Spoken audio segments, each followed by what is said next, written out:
Mesdames,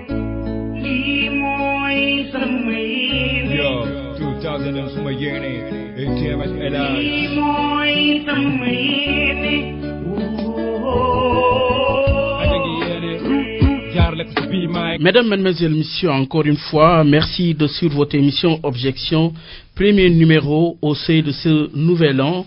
Nous en profitons d'ailleurs pour souhaiter nos vœux les meilleurs, bonnes et heureuses années 2016. Honneur aux femmes. Et les sociologues, directrice du laboratoire genre de l'IFON, c'est l'Institut fondamental d'Afrique noire, Madame Fatou Sarso, bonjour. Et encore une fois, merci d'avoir bien voulu accepter notre invitation. C'est à moi de vous remercier pour l'honneur que vous me faites d'ouvrir la première émission de cette année de Objection. J'en profite pour souhaiter la bonne et heureuse année à tous les auditeurs de Sud FM, mais surtout vous féliciter pour le rang bien mérité d'être aujourd'hui à la tête des sondages pour la première radio d'information. Sud est une radio sérieuse, c'est une radio crédible et c'est toujours un plaisir renouvelé d'être avec vous. Merci beaucoup Madame Sow. Et justement, parlant de l'année 2015, elle a été riche en événements, diversement appréciés, vous nous direz pourquoi, mais cela mérite que l'on s'y arrête pour un décryptage. Cette fin d'année, comme vous le savez, a été marquée par le traditionnel discours du chef de l'État. Dans sa substance, le projet de révision constitutionnelle comporte pour l'essentiel 15 modifications. S'agit-il d'innovation? Madame Sow, le discours, dans sa forme comme dans son fond, que retenir? Je pense que cette tradition de message du chef de l'État à la nation, c'est des moments importants. C'est des moments de débat pour faire le point, s'arrêter un moment pour voir où en est le Sénégal, où est-ce qu'on va. Seulement, il se trouve que le format dans lequel il est délivré, qui consiste à égrener une série, un chapelet de réalisations, de faire un listing, tant que ça reste dans cette forme, dans cette modalité, il sera très difficile d'en retenir quelque chose, mais surtout, ça sera toujours des questionnements parce que le listing n'est jamais exhaustif. Il y aura toujours des gens qui estimeront qu'ils sont insatisfaits parce qu'on n'a pas touché leur secteur, parce qu'on n'a pas parlé de leur domaine. Or, c'est impossible que dans un discours, un message à la nation, qu'on puisse faire le tour de l'ensemble des préoccupations de tous les Sénégalais, quelque point où ils se situent. Ici, moi, ce que je remets en question, c'est le listing. Or, je pense qu'au moment où le Sénégal parle de gestion axée sur les résultats, de planification stratégique, il est plus judicieux d'avoir une approche pour toucher, identifier les leviers stratégiques sur lesquels il faut s'appuyer pour pouvoir toucher. Ça n'a pas été le cas. Ça n'a pas été le cas. On est resté dans dresser des listes secteur par secteur. Et là, évidemment, ça ouvre les portes à des critiques possibles et chacun va se lever pour dire ceux qui ne se retrouvent pas diront qu'on ne les a pas touchés. Or, il faut changer de paradigme. Il faut changer aller dans quel sens? de paradigme. Comme je dis, identifier quels sont les leviers stratégiques, les 4-5 points importants sur lesquels il faut agir et qui permettront de toucher au fur et à mesure, comme un effet boule de neige, d'autres secteurs possibles. Et c'est à partir de ce moment-là que je pense qu'on peut le faire. C'est pourquoi, en reprenant le discours du chef de l'État, en termes de contenu comme de forme, il est possible de le scinder en 4 ou 5 points essentiels que sont l'économie, c'est le point sur lequel il a beaucoup insisté, qui occupe la moitié de son discours, les institutions et les questions de droit, la question politique, la question sociale, et une 5e question qui n'est pas apparente, mais que nous appelons le discours caché, c'est la question des valeurs. Même s'il ne l'a pas cité nommément, nous y reviendrons. C'est aussi un axe que nous avons trouvé important dans ce discours-là, parce que devront faire partie des piliers qui vont jouer dans la refondation de la société sénégalaise de demain. L'économie rythme la vie. Justement, sous ce chapitre économique, beaucoup de questions se posent, beaucoup de réalisations ont été faites, mais aussi beaucoup d'insuffisances. Vous, en tant que sociologue, qu'avez-vous retenu? Les faits. Le sociologue travaille sur la base des faits. Les faits, c'est vrai, le secteur de l'agriculture a connu une avancée importante au vu des investissements qui ont été consentis dans ce secteur-là. Le ministre de l'Agriculture nous a fait à la fin de l'année une présentation assez détaillée. J'en profite pour lui présenter nos condoléances pour avoir perdu et son papa et son fils. Donc, pour avoir fait un travail extraordinaire dans ce secteur-là, les infrastructures sont là, le secteur de l'éducation aussi. Donc, il y a des choix qui ont été portés. Et ces choix-là, les réalisations sont là. Mais le problème des Sénégalais, c'est de voir quelles sont les retombées de tous ces chantiers qu'on voit qui sont en train d'émerger. Il n'y a pas au même moment des retombées dans la poche des Sénégalais ou dans le panier des ménagères. Alors, c'est cette question d'impatience, de la relation de cause à effet, c'est-à-dire des investissements directs qu'on fait aujourd'hui et le moment de la récolte. Ce n'est pas encore le moment de la récolte. On est dans un moment de construction, un moment de bâtir. Et c'est vrai, c'est des choix et des options. L'agriculture... Mais ici, l'impatience des populations est notée aussi. C'est normal, d'autant plus qu'on le sait. La manière, le développement de notre économie aujourd'hui, avec les taux de croissance que nous connaissons, ne peuvent pas avoir de retombées directes, d'autant plus que c'est porté par l'extérieur, ce n'est pas porté par la demande intérieure. Quand nous prenons le secteur de l'agriculture, toutes ces avancées-là, on va nous dire on est premier pays importateur, exportateur plutôt vers la Chine. Or, la question qui va créer des emplois, c'est d'arriver à la phase de semi-industrialisation et d'industrialisation. Donc, tant que nous restons encore dans le paradigme ancien de production de produits primaires qui vont être exportés vers les pays extérieurs, la plus-value ira ailleurs et non pas du côté des... Le contexte est favorable pour une transformation. Le contexte le contexte favorable, c'est-à-dire c'est des choix politiques aussi. C'est-à-dire il n'y a pas encore des investissements dans ce secteur-là. Je veux dire, il y a de l'eau maintenant. On a de l'eau pour cultiver, mais je dis le problème, ce n'est pas... Et la terre également. Oui, et là c'est favorable et on a de la production, que ce soit les légumes, les fruits, les fruits, les mangues s'exportent merveilleusement aujourd'hui, que ce soit nous gagnons des parts de marché. Mais ça ne crée pas beaucoup d'emplois. Si les Sénégalais se donnaient les moyens de transformer leur mangue en confiture, en produits pour les exporter, se donnaient les moyens de la transformation de notre arachide en huile, même si nous avons un Sunior qui est ici, sa capacité d'absorption de la production c'est le défi de la transformation est assez faible. Qu'il faille relever. C'est là, donc, vers la semi-industrialisation et l'industrialisation que la création de l'emploi, en tout cas, je ne parlais pas de plan d'emploi, mais en tout cas de l'emploi se ferait de manière... On parle d'économie, mais il y a le taux de chômage, il y a aussi ces rapports justement du PNUD, de la pauvreté, justement. Comment vous analysez entre les annonces et la réalité par le biais de ces rapports? Bon, les rapports du PNUD, moi je crois qu'il n'y a pas de quoi s'émouvoir sur cela. C'est le rapport de 2014 et le rapport de 2015 que vous trouvez sur Internet de toute façon. Si vous prenez ces deux rapports, en 2014 plutôt, nous étions à la 163e place sur 187. En 2015, on est à la 170e place sur 188. Donc, je crois qu'il y a eu une erreur de manipulation de chiffres en parlant de recul de 50%, ce n'est pas cela.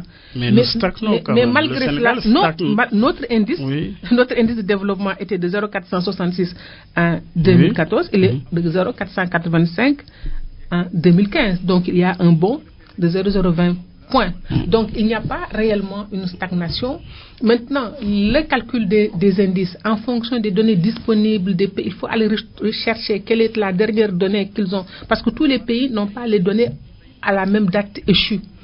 Et il y a des pays dont on dispose de l'ensemble des données, d'autres on n'en dispose pas, mais je crois qu'il n'y a pas de quoi se faire une querelle sur ces questions-là, de dire que le PNUD nous a classés, parce que quand on regarde ces classements depuis une dizaine d'années, on est dans le lot du bas d'une manière globale, donc ce n'est pas tout à fait nouveau, peut-être que c'est maintenant que les gens s'intéressent à cette question, mais notre indice de développement est en train de croître quand même, malgré tout ce qu'on est en train de dire. Mais il y a des projections, toujours en restant dans le traditionnel discours du chef de l'État. Le ministre de l'économie disait que oui, il y a de quoi garder l'espoir parce que justement la volonté est là, l'engagement est là. Bon, les chiffres, ils disent ce qu'ils doivent dire. C'est pas ce qu'ils veulent dire, ils traduisent des faits. Mais l'analyse, il faut les relativiser parce qu'il faut les replacer dans un contexte pour pouvoir les analyser.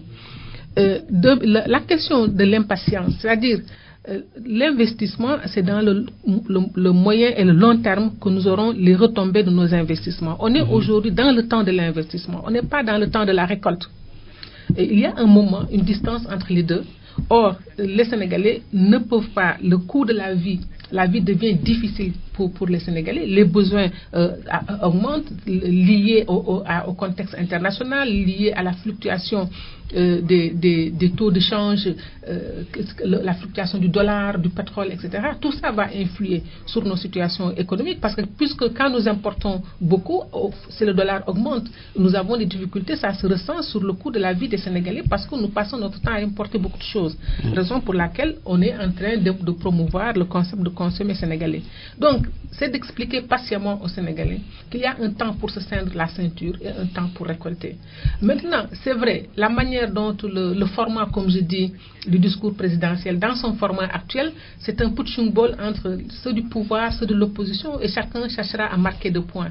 Mais après cela, les Sénégalais savent analyser de manière sereine. Il suffit de rester dans les foyers, d'écouter les gens autour de soi, d'aller dans les marchés pour savoir. Les Sénégalais sont très, très, très lucides dans ce type d'analyse-là.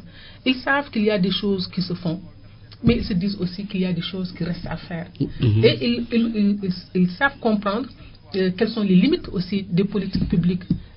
Aujourd'hui, on est dans des pays... Est-ce que c'est assez bien expliqué à ce niveau? C'est ça la question. Parce que le problème, à mon avis, des hommes politiques... Qu'est-ce qui est possible, qu'est-ce qui n'est pas possible? Il faut savoir dire la vérité. Il faut savoir dire la vérité aux Sénégalais. Ils sont suffisamment matures. Je crois que c'est cette explication du texte de dire, voilà, le moment de la récolte, ce sera dans la projection, c'est dans une distance déterminée. On va prendre une illustration. Il y a des annonces qui ont été faites, notamment la construction des universités, de grands chantiers. Alors, où est-ce que l'argent va être trouvé? C'est dans le budget. Et de l'autre côté, vous avez aussi les revendications sociales avec les enseignants qui disent que oui, l'État a signé avec nous des points qui n'ont jusqu'ici pas été respectés. Entre ces projections et justement la réalité ici, il y a toujours des incompréhensions et justement des contradictions. Comment vous analysez ça? Oui, c'est vrai, quand vous regardez les revendications des enseignants, je suis de l'université et je comprends. Les salaires qui tombent toujours un peu de manière tardive, alors que normalement c'était dans le budget prévisionnel.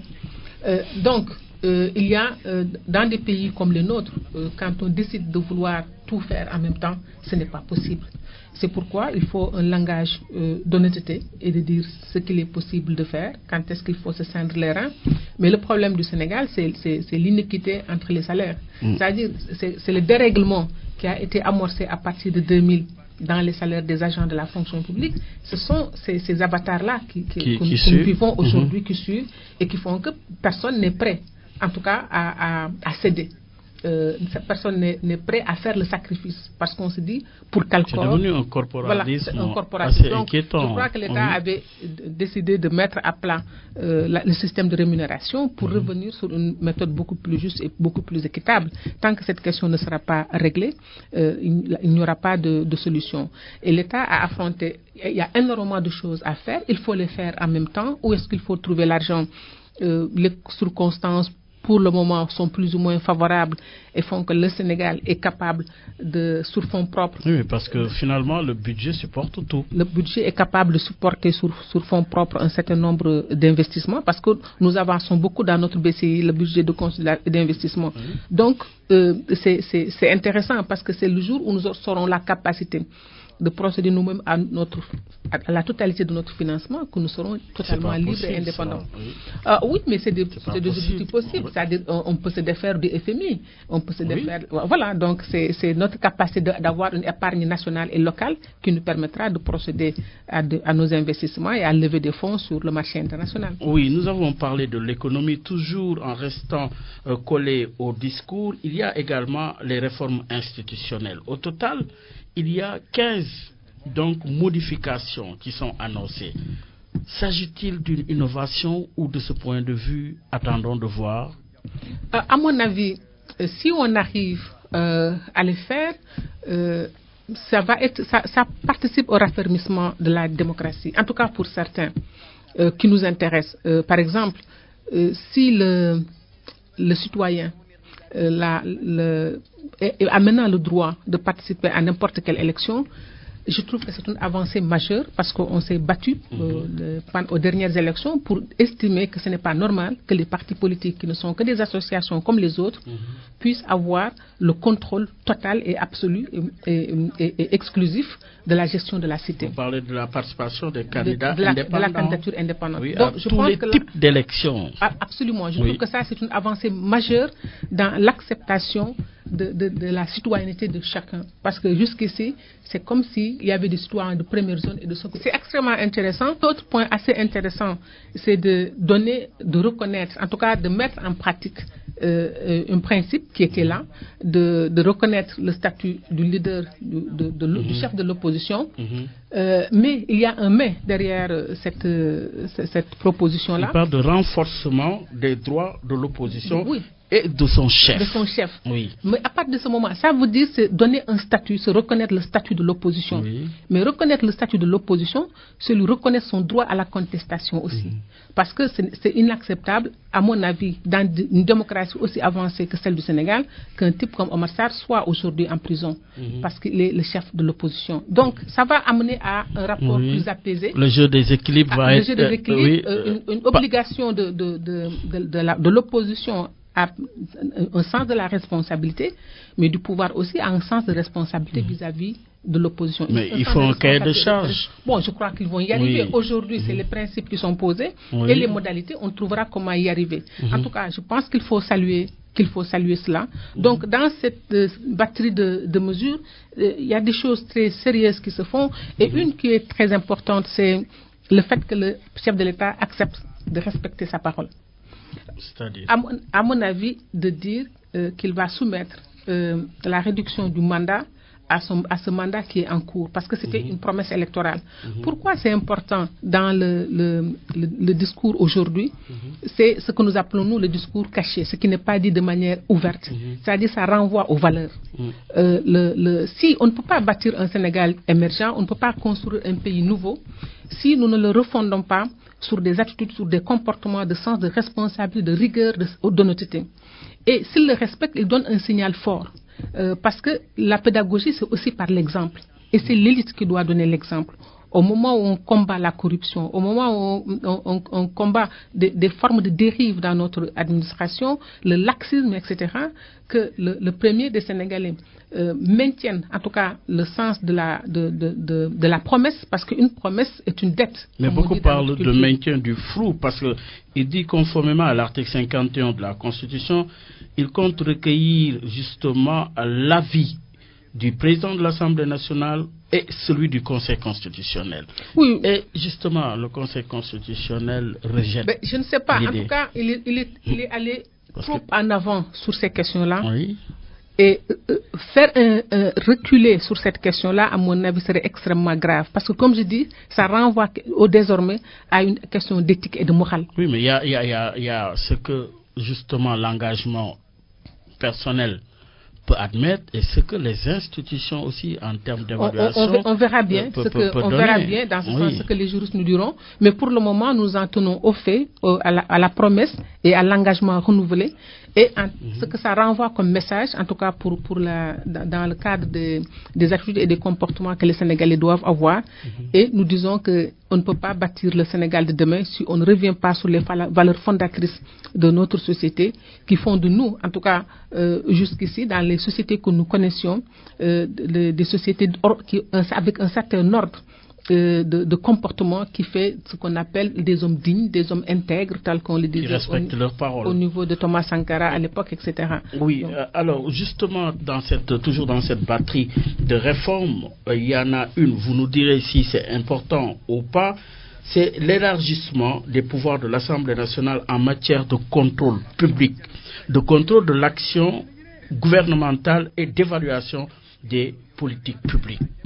Quelle appréciation faites-vous justement de cette réforme? Sur le principe, moi je me dis qu'il faut qu'on pose des actes et des réformes dont nous n'allons pas voir les retombées tout de suite, mais qu'on va voir vers le long terme. C'est la même chose pour la parité, pour nous, à l'Assemblée nationale. Nous ne travaillons pas pour cette législature, mais c'est inscrire le Sénégal dans une orientation qui demain fera que nous allons avoir des institutions qui n'auront rien à envier aux démocraties les plus acceptées dans ce monde. Donc, j'ai suivi le débat.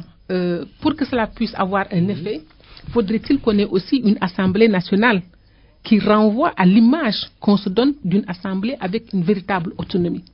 Oui, mais c'est par les textes. C'est par les textes, oui. Pour le moment, on a les textes, mais ensuite, il va falloir continuer à se battre pour avoir des assemblées qui sont capables de répondre à cela. Mais là, c'est beaucoup plus décrété dans les textes parce qu'élargir les pouvoirs de l'Assemblée, justement sous sa substance contrôle et justement d'évaluation de l'action gouvernementale. Oui, c'est très bien ce que je dis. De l'action publique, c'est important. Pour que cela puisse avoir des effets, il faut que nous ayons des assemblées, des parlementaires tout à fait autonomes et indépendants. Et qu'on ne continue pas à avoir des parlements qui seront des parlements mécaniques, des majorités mécaniques. Qui vous énoncez le caractère partisan. Absolument. Oui. C'est-à-dire, moi je suis en train de me projeter dans le Sénégal du futur. Ces textes dans leur forme actuelle, est-ce que ça va faire avancer le mode de fonctionnement de l'Assemblée aujourd'hui? Je n'en sais rien de manière positive, je n'en sais rien, mais j'adhère totalement à la démarche au principe en me disant qu'il ne faut pas s'inscrire dans le court terme, mais dans le moyen et le long terme. Et c'est bien pour le Sénégal de demain que nous commencions petit à petit à baliser les modalités qui feront de nos institutions, qui feront de nous un pays qui n'aura rien à envier aux grandes démocraties. Des valeurs. Toutes ces propositions sont consolidantes, c'est-à-dire raffermissent la démocratie. À mon avis, les 15 propositions, dans leur ensemble, peut-être qu'on peut en contester selon les positions où on se retrouve. À mon avis, il n'y a absolument rien de dérangeant dans ces propositions-là. Il y a seulement deux choses. C'est dire que le Sénat qu'on va ramener, le fait de ramener le Sénat, il y a certainement beaucoup de Sénégalais qui ne seront pas d'accord à ce qu'on ramène le Sénat, mais en même temps beaucoup de Sénégalais qui seront d'accord à ce qu'on ramène le mandat à 5 ans et qui seront obligés peut-être de signer, de voter le texte ou de le rejeter. Les Sénégalais de l'extérieur, la représentation des Sénégalais de l'extérieur par des députés. Mais c'est tout à fait juste, à mon avis. À dédier, justement, c'est quand même une bonne chose. Je trouve que c'est tout à fait juste parce qu'au regard du rôle important qu'ils sont en train de jouer dans la stabilité sociale de notre pays, parce que c'est eux qui maintiennent les familles qui sont dans des situations de pauvreté, qui leur permettent de s'en sortir. Donc, ils participent quelque part à ce mécanisme de stabilisation et ils ont aussi le droit à la parole, leur droit leur mot à dire sur la gestion de ce pays, parce qu'on est dans un système monde aujourd'hui, ça devient de plus en plus facile et je crois que ce n'est que justice que de proposer une telle solution. Un point également important, la constitutionnalité des droits et devoirs du citoyen. Oui, donc moi j'ai apprécié la question du droit à l'environnement. Que les Sénégalais ont droit à l'environnement. Parce qu'aujourd'hui, on a énormément de maladies que nous avons aujourd'hui, que nos enfants ont. Quand on voit tout l'asthme que les enfants ont à Dakar, n'est pas de l'asthme héréditaire. En fait, c'est la pollution qui est à l'origine de ces maladies que les enfants ont aujourd'hui. Donc, avoir droit à un environnement sain, mais doit se traduire, il va falloir opérationnaliser tout cela. Donc, c'est pourquoi je dis tous ces principes qui sont ici sont des principes de justice, sont des principes de droit, et c'est tout à fait... Si on n'est pas dans une logique de politique politicienne, d'une manière globale, on est enclin à les accepter, sous réserve des deux choses que j'ai expliquées tout à l'heure. Le fait de ramener la haute autorité, en tout cas qui ressemble au Sénat, pour le Conseil, les collectivités locales. Oui. Donc, il y a, à un moment donné, les gens se posaient la question, est-ce qu'on en a besoin ou pas, eu égard à nos difficultés, à nos faiblesses de trésorerie. On a énormément on a des problèmes de ressources. Ce n'est pas le principe en soi qui pose problème, mais c'est de dire quel est le coût de l'utilité d'avoir de telles institutions pendant qu'on a des besoins urgents ailleurs. Donc, en soi, il n'y a pas de problème, mais je pense qu'on est des pays sous-développés. On n'est pas forcément tenu d'avoir l'ensemble des mécanismes que nous retrouvons ailleurs. Il y a un moment où nous pouvons nous passer de certaines choses et des moments où nous pourrons les rattraper. Oui, des modifications, certainement. 2016 sera une année électorale déjà avec le référendum qui est annoncé. 2017 la présidentielle. Mais justement, de ce point de vue, va-t-on vers plus de clarification dans le jeu politique? Déjà, l'annonce pour la sortie de l'actuel maire de Dakar comme rentrée politique, ou quel contenu cela va être donné par lui-même. Attendons de voir. Mais est-ce que cela va traduire une clarification du jeu politique en perspective de la prochaine présidentielle? Moi, à mon avis, le jeu n'est pas flou. Ah oui? De mon point de vue, parce que je ne suis pas dans les partis politiques. Maintenant, le jeu auquel les acteurs, les partis politiques, le jeu qu'ils sont en train de jouer, on le sait, c'est des mises en scène. Mais je pense que c'est bon que les partis se préparent à une élection en 2017, à partir du moment où le président l'a déjà dit. Maintenant, quelle est la date exacte ou pas? Je ne crois pas que ce soit à 1 mois ou 2 mois près. Si les gens ceux qui doivent aller aux élections en 2017, soit ils ont commencé à se préparer, soit ils doivent se préparer. Le cas du maire de Dakar, qui est membre du Parti Socialiste, on parle de plus en plus de mouvements de soutien. Beaucoup annoncent déjà une sortie le 9, ensuite le 16. Que peut bien représenter une telle sortie dans ce contexte politique? Je crois que ce n'est pas une surprise. Si c'est confirmé. Si on s'en tient. Non, ce ne serait pas une surprise, parce que cela fait quand même des mois qu'on nous fait dans les médias, de temps en temps, on fait des sorties sur la probable candidature de Khalifa Sall. Tantôt, on nous dit le Parti socialiste ne peut pas il ne peut pas y avoir une élection sans Khalifa Sall. Quoi qu'il en soit, est-ce qu'il y aura 2 candidats du Parti socialiste, c'est-à-dire l'un, c'est Macky Sall, pour ceux qui sont aux commandes aujourd'hui, et l'autre, ça va être Khalifa Sall. C'est des scénarios qui sont en tout cas envisageables par les Sénégalais, parce que le débat tel qu'on l'a enclenché toute cette année, toute l'année en cours, nous prépare les citoyens à avoir cette possibilité-là. Je crois que si ça sortait, ce ne serait même pas une surprise, parce que ça fait tellement longtemps qu'on nous en parle. Maintenant, est-ce que le jeu politique, ça va clarifier? Ça va clarifier une chose. Est-ce que l'opposition va aller en bloc ou l'opposition va aller de manière scindée pour la première élection, pour le premier tour. Mais le Parti socialiste, par rapport à ce cas, justement, est-ce que ça va l'affaiblir ou ça va renforcer le PS? Moi, je crois que le Parti socialiste va s'affaiblir. Dans tous les cas, le Parti socialiste va s'affaiblir. Parce que si cela se confirme que Khalifa Sall se propose comme candidat, ça signifie qu'il y aura une fissure au sein du Parti socialiste. Et ce n'est bon pour aucun parti de vivre une telle situation-là. Donc ça affaiblit et ça amoindrit le Parti socialiste. Donc on va aller vers de nouvelles configurations peut-être. Je disais quelque part, il doit y avoir un parti de la majorité au Sénégal et un parti de l'opposition. C'est-à-dire, eu égard à la manière dont nous fonctionnons, celui qui est élu, il voit graviter autour de lui toute une série de satellites, c'est-à-dire il est le soleil, il aura des lunes et des étoiles autour de lui. Voilà la situation que nous sommes en train de vivre aujourd'hui, mais en même temps, je pense qu'en consolidant les droits de l'opposition, peut-être que ça va aider aussi dans le jeu politique à avoir une opposition avec un statut qui rendra peut-être plus attrayant aussi le statut de l'opposant et qui peut-être permettra un peu de clarifier davantage le jeu politique et chacun sera dans le camp qui sera le sien et peut-être que ça va arrêter les formes de transhumance. Et le fait de libérer par exemple les citoyens à toute participation aux élections, est-ce que cela va davantage clarifier le jeu politique et justement est-ce que ça n'affaiblirait pas les formations politiques? Non, je ne crois pas. Et renforcer la culture citoyenne? Enfin, je ne crois pas. Maintenant, vous posez une question qui n'est pas simplement au niveau du Sénégal.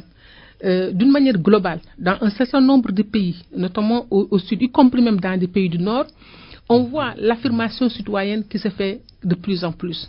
Et que les partis traditionnels, dans leur forme traditionnelle, s'affaiblissent de jour en jour. Et il y aura une reconfiguration du rapport du citoyen à la politique. Et de nouveaux espaces, tout ce qui est société civile, qui est en même temps parfois société civile et politique. D'ailleurs, on a glissé rapidement vers le concept de mouvement citoyen à mouvement citoyen et politique. Donc, il y a une évolution qui est en train de se faire, qui est quelque part un rejet de la politique dans sa façon traditionnelle de se faire, non pas la politique en tant que telle, mais c'est l'inamovilisme de ces acteurs qui sont à la tête. Donc je crois que les gens en ont marre de voir les mêmes personnes à la tête des mêmes structures politiques de leur naissance à leur mort. Et je crois que c'est ce qui a laissé la brèche, et c'est la non-démocratie dans ces partis politiques-là, qui aussi explique quelque part le rejet et l'émergence et la nature à horreur du vide, l'émergence d'autres mouvements parallèles qui se mettent en place, qui en réalité ont les mêmes ambitions, c'est-à-dire c'est de gérer la cité et de gouverner la cité. Et je crois que l'ouverture du monde aujourd'hui, avec un monde pluriel, n'accepte plus l'enfermement dans des cadres traditionnels. Mais à mon avis, ce n'est pas mauvais, parce que ça les obligera à se remettre en question et peut-être à s'ouvrir à d'autres formes, d'autres modalités de gestion qui en feront des espaces beaucoup plus démocratiques. Parce que ce qui explique le rejet, c'est l'absence de démocratie dans ces institutions-là, où c'est des partis très paternalistes, où c'est des partis qui sont des propriétés privées. C'est cela le fait. Est-ce le temps des stratégies? Par exemple, restons avec le Parti socialiste. L'ancien président Abdou Diouf, on a vu une visite du président Sall au président Abdou Diouf. Comment comprenez-vous justement ce choix politique du président Sall vis-à-vis de Abdou Diouf? Je vais vous dire là, comme sociologue, je vais vous dire quelque chose qui va peut-être vous faire rire. C'est comme dans les couples. Vous savez, les premières épouses sont toujours amies des troisièmes épouses. Ah oui. Donc la seconde, celle qui suit tout de suite, est toujours l'adversaire. Donc c'est entre les deux. Wade, c'est lui qui a défié Diouf. Diouf ils ne peuvent pas. Le Parti socialiste ne peut pas gober le PDS. Le PDS aussi, c'est l'adversaire de la PR. Donc l'ennemi de mon ennemi, c'est et mon ami. Et voilà. Diouf serait-il important dans le rapprochement donc des alliés entre socialistes et apéristes? Moi je ne suis pas dans le secret des dieux pour savoir qu'est-ce qui se passe, mais en tout cas au regard de ce que la presse nous rapporte, Diouf est revenu au Sénégal parce que quand il était sous Abdoulaye Wade, il avait dit qu'il s'éloigne pour ne pas s'immiscer dans la gestion de son successeur, mais aujourd'hui on a l'impression qu'il se rapproche pour s'immiscer dans la gestion de celui qu'il considère comme son dauphin. Parce que quelque part, il y a une relation d'attraction entre Macky Sall et Abdou Diouf qui ne dit pas son nom. Alors, Fatou Soussar, sociologue, invité d'objection de ce dimanche, il y a un aspect aussi dans le discours, c'est la problématique de la gouvernance dans nos pays. Aujourd'hui, le Sénégal est justement dans un contexte difficile avec beaucoup de mesures qui ont été prises, mais le cas Lamine Diack, justement, un bon matin, on se réveille avec des aveux de cette nature. Par rapport à l'homme qui a une dimension internationale, qui a été à la tête aussi d'une fédération internationale, pas des moindres, des 2AF pour être précis. Alors, Madame Sow, ce cas Lamine Diack, comment vous l'analysez? C'est assez dur pour nous tous Sénégalais, parce que nous avons besoin d'héros et d'héroïnes des temps modernes. Nous avons besoin de modèles. Et il a fait partie des personnes qui ont toujours été citées comme des références. Et voilà, tout d'un coup, cela nous tombe tous comme un château de cartes qui s'effondre. Alors, c'est très difficile, mais en même temps, il faut l'analyser froidement et sereinement aussi.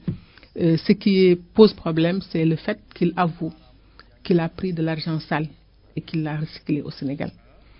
Et la question des assises. Maintenant, les gens qui ont reçu de l'argent, ce n'est pas de leur faute parce qu'ils ne sont pas censés savoir d'où venait cet argent.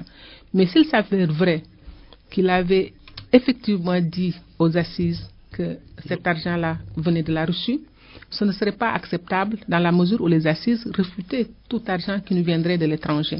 Maintenant, laissons les enquêtes se poursuivre et on verra plus tard, on y verra de manière beaucoup plus claire parce que les informations sont souvent contradictoires dans ce cas de situation. Mais je pense que comme c'est entre les mains de la justice française et que les Américains même sont impliqués dans cette question-là, et c'est une question extrêmement sérieuse au niveau du sport international, et qui risque effectivement d'ébranler énormément de personnes. Donc laissons voir venir qu'est-ce qui va se passer. Au total, c'est la société sénégalaise dont il est question, avec les mutations en cours, la problématique de la famille comme la plus petite cellule de base de la société. Cette famille sénégalaise, quelle réflexion elle inspire pour vous, sociologue que vous êtes? Comment appréciez-vous la famille sénégalaise d'aujourd'hui? Vous savez, je crois que ça fait quelques années quand même que je commence de dire que mon combat, ce n'est plus la parité, c'est la famille sénégalaise. Quand nous avons fait les statistiques en 10 de la parité, en 2010, en 0 de la parité, que nous avons découvert que 42% des enfants sénégalais ne vivaient pas avec leurs deux parents. Nous avons commencé à sonner l'alerte pour nous dire comment le Sénégalais de demain pourra pouvoir exiger de l'affection de ses enfants s'il ne s'en occupe pas. Évidemment, ces 42%, c'est les statistiques de la NSD de 2010 à l'époque. C'est des enfants de divorcés de 20%, c'est des enfants confiés, peut-être des talibés, c'est des enfants dont les parents ont voyagé, qui sont des migrants. Donc, mais c'est beaucoup, c'est énorme. À partir de ce moment, nous avions dit qu'il faut une politique de la famille. Et c'est pourquoi dans le discours du chef de l'État, sa politique sociale qui parle de bourse familiale, qui parle de couverture de maladie universelle, qui parle de handicapés, 2016, oui. Oui, 300 000 sur à peu près 800 000 familles pauvres au Sénégal. Donc, si nous avons dit qu'il va falloir trouver une véritable politique comme cellule familiale, cellule de base, parce que c'est le dernier rempart pour notre société. Nous avons résisté à tout, à l'esclavage, à la colonisation, aux sécheresses, à la crise financière, c'est parce que la famille sénégalaise est debout. Et si nous nous prenons garde et que ce dernier maillon s'écroule, je crois que c'est la société dans sa totalité qui va s'ébranler. Or, c'est en train de se faire. C'est pourquoi nous avons demandé plusieurs fois, interpellé les autorités pour dire qu'il faut mettre la priorité, non pas sur la femme, mais sur la famille. Et parce que c'est dans la famille qu'on retrouve la femme, qu'on retrouve l'enfant handicapé, qu'on retrouve le mendiant qui est dans la rue. Même en matière de santé, on a vu la politique de la mère et de l'enfant. Tout tourne autour de la famille. Pourquoi dissocier au niveau politique? Oui, il y a un morcellement. C'est qu'il y a un morcellement de l'action sociale et de la famille au Sénégal. Ce qui fait que d'ailleurs, vous allez voir les politiques de famille, la question de l'enfant sera au niveau de la justice, sera au niveau de l'action sociale, sera au niveau du ministère de la Famille. Il y a une incohérence des politiques sociales que des études menées depuis 1980 ont démontré. Nous avons notre propre thèse à expliquer cela sur les politiques sociales au Sénégal. Donc, il y a énormément de travaux de professionnels de l'action sociale. Nous avons beaucoup de gens qui ont fait leur master, leur doctorat sur les politiques sociales. Mais il se trouve que la gestion du social est entre les mains de personnes inexpertes. C'est comme si le social n'avait pas besoin d'expertise. Au Sénégal, on pense que le social, c'est distribuer du riz, distribuer de l'huile et du sucre. Alors que c'est une chose extrêmement sérieuse dans la structuration des politiques publiques. Même dans la définition. Parce que même les politiques économiques, les autres secteurs dépendent aussi de la manière, parce que la construction du modèle d'homme sénégalais, la transmission des valeurs, c'est cette unité de base qui doit en prendre la responsabilité et l'assumer. Il faut donner à la famille les moyens de prendre en charge ses membres. Sans cela, le Sénégal va aller dans des situations de pays que je ne souhaite pas, c'est-à-dire les pays d'Afrique centrale où l'enfant n'arrive même plus à sourire. Les enfants ne savent pas sourire parce qu'ils n'ont pas ce visage d'une mère heureuse qui se penche sur cet enfant-là. Donc dans les pays de guerre, nous n'en sommes pas là, mais on va voir la délinquance qui va continuer. On va voir les problèmes d'homosexualité qui vont continuer parce que la famille n'a plus les moyens de s'occuper de ses membres, de faire le contrôle social. C'est des personnes qui sont issues des familles. Qui sont issues des familles. Je dis qu'ils sont tous issus des familles. Je disais que même les poseurs de bombes de demain, si le radicalisme s'implante au Sénégal, ça va être les familles. Donc le premier espace sur lequel je crois... Comment recomposer cette famille? Comment recomposer cette famille? Il n'a pas à recomposer cette famille. La famille existe. Le problème, c'est de lui donner les moyens de s'occuper de ses membres. Il ne le peut pas, parce que la famille est dans une extrême pauvreté. La famille n'a pas de logement. Elle n'a pas bon dos, la pauvreté? Oui, mais quand il n'y a pas de logement social, comment voulez-vous que les plus pauvres puissent se loger? Vous savez ces études-là. J'étais à l'ENAES à l'époque, en 1985. Nous faisions des études, chaque année nous faisions l'étude du milieu de Dakar, de tous les quartiers. Et c'est là où nous avons découvert que c'était des familles entières qui quittaient les villages pour venir dormir dans les marchés de Castor et dans les marchés de Tilène. Et c'est là où nous avions proposé aux Canadiens le nouveau modèle social en disant on ne peut plus enseigner la sociologie par les ouvrages qui nous disent que c'est les braves valides qui quittent les villages, alors que nous savons que c'est des familles entières qui viennent débarquer à Dakar. Vous voyez, donc ce n'est pas le manque de travaux, ce n'est pas le manque d'études, mais il n'y a pas une jonction entre les décideurs et les producteurs de données et les producteurs d'idées. C'est ça le problème au niveau du Sénégal, mais c'est des choses qu'on voyait venir. Donc comme je vous dis, déjà en 80, nous savions cela.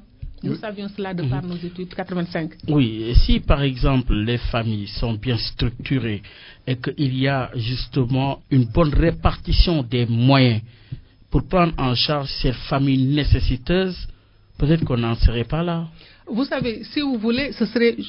Moi, j'ai développé ça dans ma thèse qui s'appelle l'entrepreneuriat féminin, mais en réalité, c'était les politiques publiques. C'était de voir, je me disais qu'on ne peut pas avoir des politiques sociales à l'occidental, parce que nous n'avons pas, en Occident, c'est 90% des gens qui travaillent, qui prennent en charge 10% qui ne travaillent pas.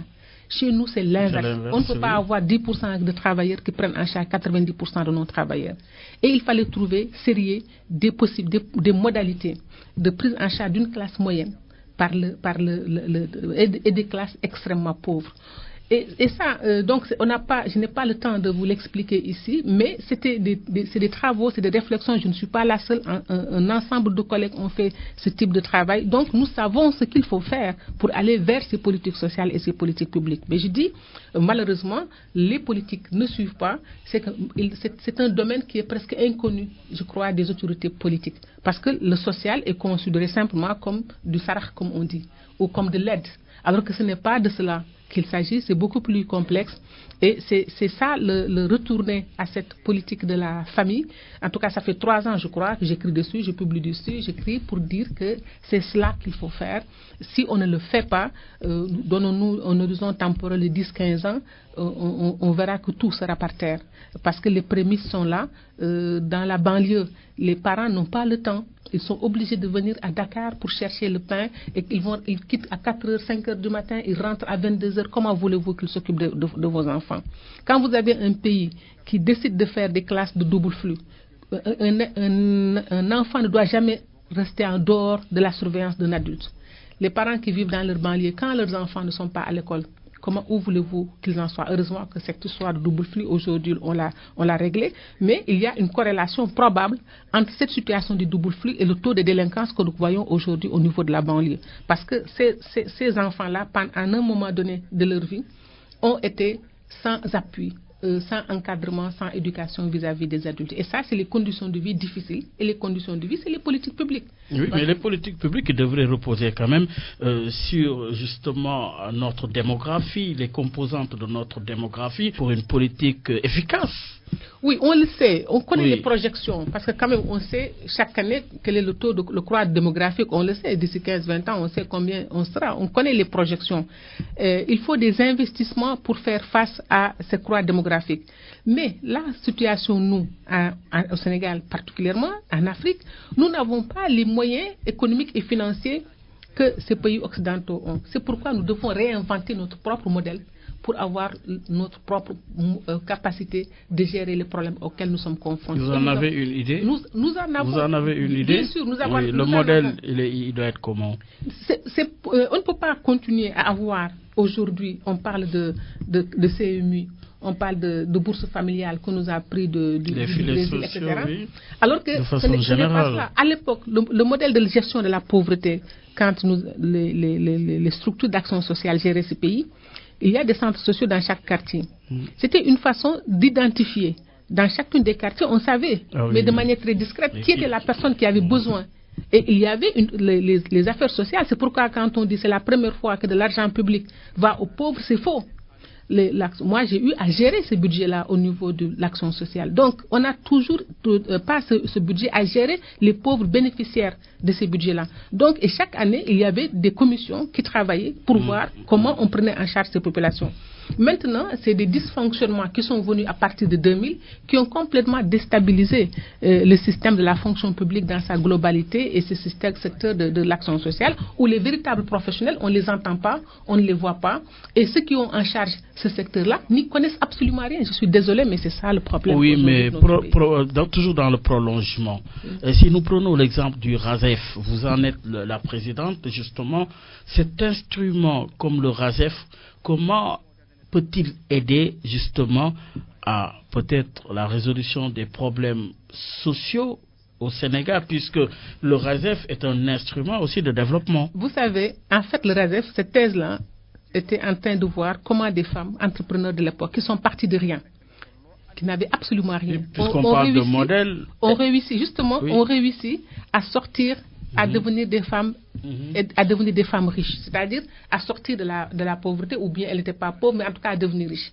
Nous avons essayé de modéliser comment des femmes parties de rien ont réussi à se hisser au sommet et nous dire que c'était ça le modèle de politique sociale et non pas le modèle hérité de la colonisation française et que nous appliquions quand nous étions au niveau de l'action sociale. Et à partir de très peu, nous disons qu'au Sénégal, l'accumulation du capital, c'est ça le départ. C'est pourquoi je n'ai jamais été d'accord quand on dit qu'on supprime les cérémonies familiales. C'est les modalités. Quand il y a un décès, quand il y a un baptême, on vous donne toujours quelque chose. Mais comment utiliser ces ressources-là pour les réinvestir et permettre à quelqu'un de décoller? C'est ce que ces femmes-là ont fait à l'époque, qui leur a permis d'avoir une accumulation du capital à partir des modèles d'organisation traditionnels pour aller s'investir sur le champ de l'économique et avoir une indépendance économique totale et à partir de ce moment-là avoir le surplus qui leur permette d'aider les autres. Mais ici le modèle n'est pas le même. Alors aujourd'hui, oui, je dis que c'est ça en fait, le RASEF c'est parti de ça, c'était cela. Aujourd'hui ce que nous faisons, on est sociologue, les théories que nous développons dans notre laboratoire, c'est ce que nous essayons de pratiquer. Il faut sortir les femmes de la pauvreté. Il se trouve qu'il y a un contexte où, quand on est dans le monde rural, nous avons des femmes qui viennent de différents secteurs. Un de nos plus gros projets, c'est à Bokhol, c'est-à-dire on est allé chercher 3000 hectares avec le maire. On va commencer probablement avec 1000 hectares.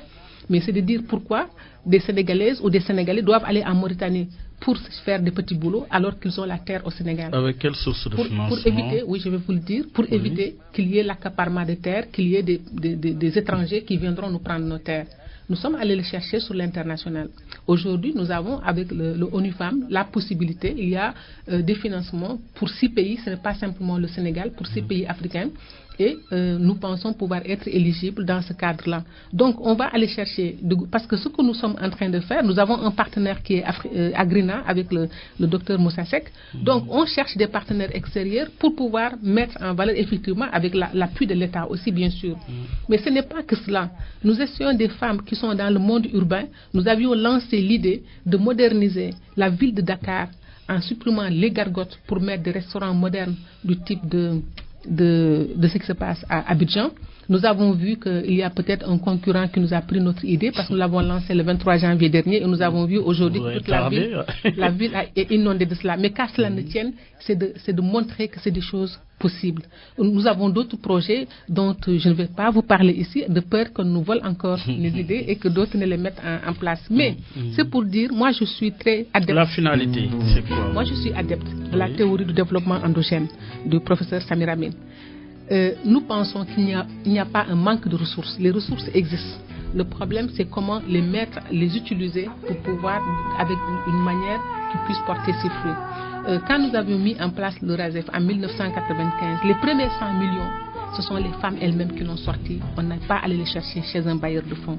Le RASEF a continué jusqu'à avoir un fonds de 1,80 milliard, bien sûr, après. Par quel canal? Par des cotisations? Non, par le biais maintenant des financements d'autres partenaires. Mais je veux dire qu'au départ, c'est de dire que il est possible de sortir de l'argent avec les femmes et de le faire. Nous ne croyons pas au microcrédit à une femme parce que c'est une femme. Nous croyons à des fenêtres d'opportunité. Quand une femme est dans un secteur d'activité, qu'elle a une expertise donnée là-dedans, là on peut l'aider pour qu'elle puisse progresser et avancer. Mais si les 7 milliards de fonds taïwanais sur le président Wade sont tombés comme ça, en tout cas, sont perdus, sont des fonds perdus, ça n'a servi absolument à rien. Les femmes ont pris ces crédits et n'ont pas remboursé parce qu'elles ont estimé que c'était de la politique politicienne. Je crois qu'il est temps de prendre les femmes comme des acteurs importants dans la transformation économique de ce pays et de les aider. Les véritables femmes qui travaillent, il y en a beaucoup dans ce pays. Elles sont toutes éligibles à ces sources de financement ou non, nous ne travaillons pas en termes de sources de financement, nous travaillons en fenêtres d'opportunité. Les fenêtres d'opportunité, nous les avons identifiées et nos membres selon leur profil, parce que nous avons une base de données des profils de nos membres, c'est en fonction de leur profil qu'elles auront accès. Et la finalité, c'est quoi? La dernière question. C'est l'autonomie économique. Parce qu'après l'autonomie politique, il faut l'autonomie économique des femmes. Et c'est là où ils pourront... C'est le prolongement de la parité. Absolument, vous avez absolument tout compris. Il faut marcher sur les deux pieds. J'ai dit que si au Wallo, les femmes ont pris le pouvoir, c'est qu'elles avaient l'expertise politique, mais elles avaient aussi les ressources économiques. Si les femmes politiques, notre rêve à l'époque, quand je faisais ma thèse, c'était de faire une alliance entre les femmes politiques et les femmes d'affaires pour qu'elles puissent les soutenir dans leurs projets politiques. Parce que généralement, les femmes qui sont dans le secteur économique n'ont pas de vision politique et celles qui sont dans le politique n'ont pas les moyens économiques. En mettant ensemble ces deux catégories de femmes, on peut faire avancer la cause du Sénégal. La femme politique, la femme d'affaires. Absolument.